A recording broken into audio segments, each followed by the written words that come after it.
கர்த்தருடைய பரிசுத்த ஸ்தோத்திரம் உண்டாவதாக. நீர் நீதிமானாக இருப்பதினால் சர்வ வல்லவருக்கு நன்மை உண்டாகுமோ? நீர் உம்முடைய வழிகளை உத்தமமாக்குகிறது அவருக்கு ஆயத்தமாக இருக்குமோ? ஆதலால் அவர் தாமே சோதிக்கப்பட்டு பாடுபட்டதினாலே அவர் சோதிக்கப்படுவர்களுக்கு உதவி செய்ய வல்லவராக இருக்கிறார். நாம் கூட நிறைய நேரத்தில் சோதிக்கப்படுறோம். நம்மளுக்கு என்ன செய்கிறார்? அவர் உதவி செய்கிறார். எத்தனை பேருக்கு அது மாதிரி செய்கிறாருங்க? அவர் நம்புறவங்களுக்கு அவர் செய்கிறார். நம்பிக்கை தான், விசுவாசம் தான் முக்கியம். நம்ம விசுவாசிச்சோன்னா நம்ம சோதிக்கப்படும் போது அவர் நம்ம கூடும். அப்பா சோதனை சகிக்கிறது எனக்கு கிருபத்தாங்கன்னு சொல்லும் போது அவர் ஓடி வந்து நமக்கு என்ன செய்கிறாரு? உதவி செய்ய வல்லவராக இருக்கிறாரு. அதை தான் சொல்கிறாரு. அவர் சோதிக்கப்பட்டு பாடுபட்டதினாலே அவரும் அதே மாதிரி தான் சோதிக்கப்பட்டு பாடுபட்டாங்க இல்லையா?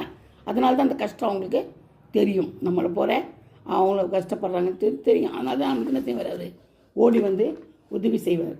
எப்போதும் எப்போ இந்த டைமில் நம்ம கூப்பிட்டாலும் நமக்கு வந்து உதவி செய்ய வல்லவராக இருக்கிறார். ஆமென். அல்லேலூயா.